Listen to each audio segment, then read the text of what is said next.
लोग मुझे यूट्यूब पे ये लिख रहे हैं कि डॉक्टर जयशंकर आ रहे हैं तो आप उनको अपने घर पे रखें तो हमें इत्मीनान रहेगा कि वो हिफाजत से हैं, कहीं और मत उनको ठहरने दें।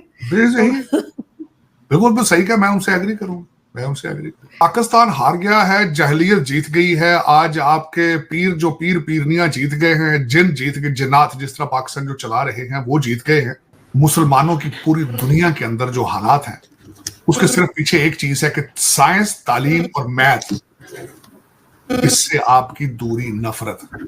एक तरफ डॉक्टर जयशंकर आ रहे हैं, दूसरी तरफ हमारे पास बैठा हुआ कौन है? जाकिर नाइक। आपको जाकिर नाइक ही चाहिएगा, आपने तरक्की की तरफ थोड़ी जाना है। फिलहाल तो सर ये इजराइल को मजा चखाने के चक्करों में इनका ख्याल है कि ये ईरान के साथ खड़े हैं और इजराइल को ये बहुत टफ टाइम देने वाले हैं। इजराइल इनके पे ग्रेड से बहुत आगे है, वो इनके बस की बात है। इन्हें क्या पता इजराइल क्या चीज है? इनको तो इजराइल के स्पेलिंग नहीं पता, इन्हें क्या पता है?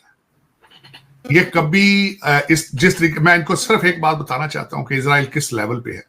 बीबी नेतन्याहू की पॉपुलैरिटी जो थी 7 अक्टूबर को जब हमास ने अटैक किया था, 15% पे चली गई थी पॉपुलेशन, उसकी पॉपुलैरिटी इन इजराइल। आज उसका जादू सर चढ़ के बोला आज इलेक्शन हो फिर जीत जाएगा।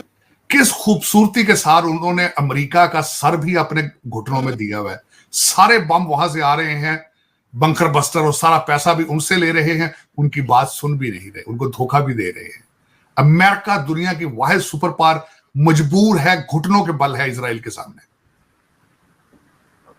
तो ये आप कहते हो ये पाकिस्तान के लौंडे लपाड़े और इजराइल कैसी बातें कर? इनसे टीटीपी नहीं कंट्रोल हो रही यार। वो अपने टीटीपी के नक्शे लगा। मैंने आपको पहले तो बताया 200 तो आपका अफगानी आया हुआ है इसके साथ इस्लामाबाद में हमले के लिए। 200 तो अफगानी है उसमें। आपको तो आपसे तो टीटीपी वाले नहीं रुक रहे मोटरसाइकिलों पे, तो आप कहते हैं हम इजराइल की बात करें।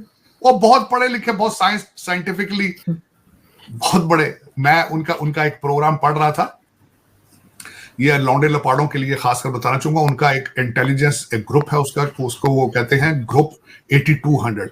$2 बिलियन साल का उसका बजट है, जहां से वो आपकी सिक्रेसी ईरान से, सीरिया से लेते हैं, टिप लेते हैं। एक एक टिप का 50-50 हजार डॉलर से 1-1 लाख डॉलर कैश देते हैं।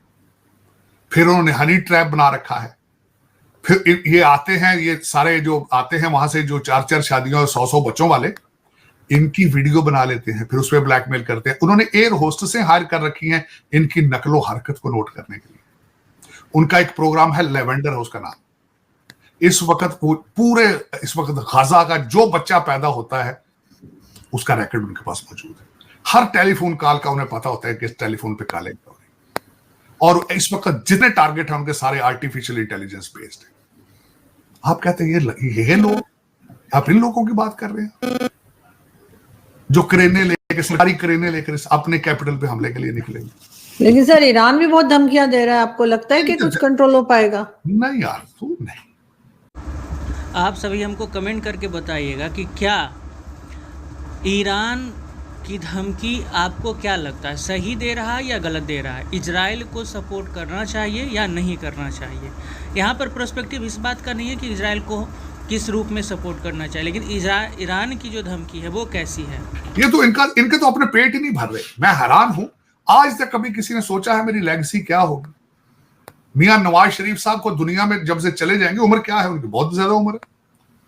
जब दुनिया से चले जाएंगे लोग क्या याद करेंगे उसको? है पता नहीं बच्चे भी फातिहा पढ़ेंगे या नहीं पढ़ेंगे। कभी किसी को शौक हुआ लेगेसी का?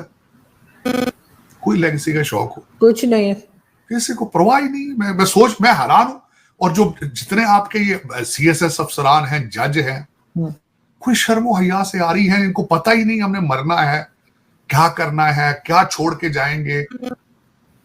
मेजॉरिटी ऑफ देम कोई उनका कोई 2-4% उनमें से ठीक होंगे, बाकी ऐसे। और उनको आप जो 2-4% ठीक है, उनको तो लड़की का रिश्ता उनको कौन देता? आपने एज ए सोसाइटी उनका बायकॉट कर रखा है।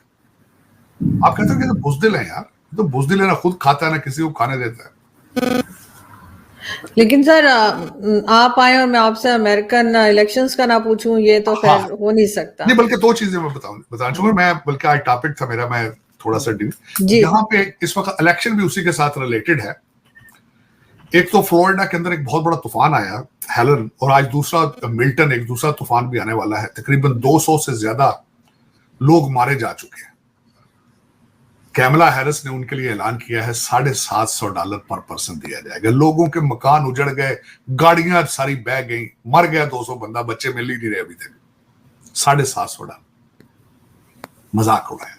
295 बिलियन तुमने इजराइल को दे यूक्रेन को दे दिया। और सबसे बड़ी बात इस वक्त यहाँ पे कंट्रोवर्सी है, फीमा है हमारी जो इमरजेंसी फेडरल इमरजेंसी जो प्रोग्राम मैनेज करती है एजेंसी, उन्होंने कहा है हमारे पास जो मिल्टन दूसरा तूफान आ रहा है, हमारे पास पैसे नहीं है उसके लिए। पैसे क्यों नहीं है? क्योंकि फीमा के फंड से पैसे निकाल के जो इलीगल वोटर मंगाए इन्होंने बाहर से, इलीगल वोटर मंगाए इन्होंने 21-22 मिलियन, उनके खाने पीने पे सारे पैसे लगा दिए फीमा के। अब अपने तूफानों के लिए बचाने के लिए कुछ भी नहीं। आप गूगल करके देखें तो अमेरिकन आपको रोते चीखते नजर आएंगे नॉर्थ कैरोलिना के फ्लोरिडा के। आज दूसरा सबसे बड़ा स्टेप है बटलर पेंसिल्वेनिया, जहां पे डोनाल्ड ट्रंप साहब के ऊपर अटैक किया गया था, जहां उनके कान के करीब से गोली छू के गुजर गई थी। आज वहां पे वो जलसा करने जा रहे हैं। ये सबसे बड़ी बात। इस वक्त अगर इलेक्शन हुए, मैसिव तरीके से वोट डाले जाएंगे डोनाल्ड ट्रंप साहब के हक में, इसमें कोई शक नहीं। दुनिया जल रही है, इन्फ्लेशन सर चढ़ के बोल रही है। बाबा बाइडेन जो है, हर बच्चा कह रहा है कि उसको तो पता ही नहीं है वो कहाँ है, बंकर में पड़ा है या बीच पे पड़ा है, कहाँ है वो, ना चलने की सलाहियत रखता है ना बोलने की सलाहियत रखता है। इसी चीज का फायदा बीबी नेतन्याहू ने उठाया इजराइल के अंदर, और वो उठा रहे मुसलसल। दुनिया तड़प रही है कि किस तरीके से इनसे जान छुड़ानी है, लेकिन CNN, CNBC रोजाना कहेंगे कि कैमला हैरिस 1 पॉइंट आगे है या 1 पॉइंट पीछे। पता नहीं किस मुंह से पता नहीं। मेरा मकसद है, लोग मुसलसल ये कह रहे हैं कि इस वक्त अमेरिका के अंदर जो बंदा डेमोक्रेट को वोट डालेगा उसका इलाज कराना चाहिए।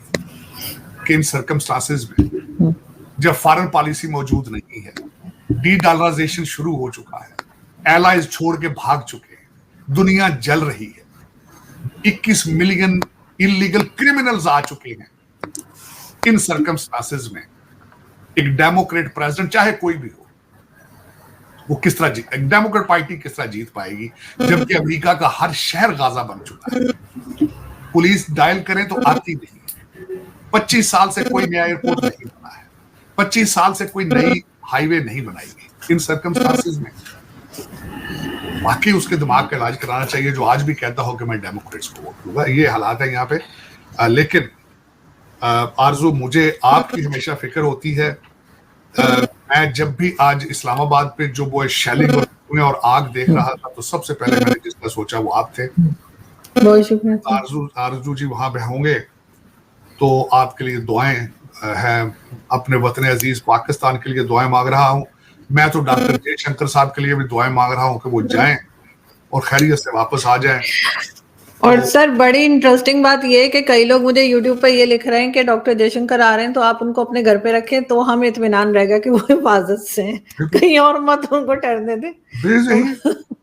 बिल्कुल सही कहा, मैं उनसे एग्री करूंगा, लेकिन ये कि बस देखें, आप ये दुआ करें, अरदास करें कि इन लोगों को हदायत हो, ये मिलजुल के रहें और भारत और पड़ोसियों से, ईरान से, सबसे रिलेशनशिप ठीक करें।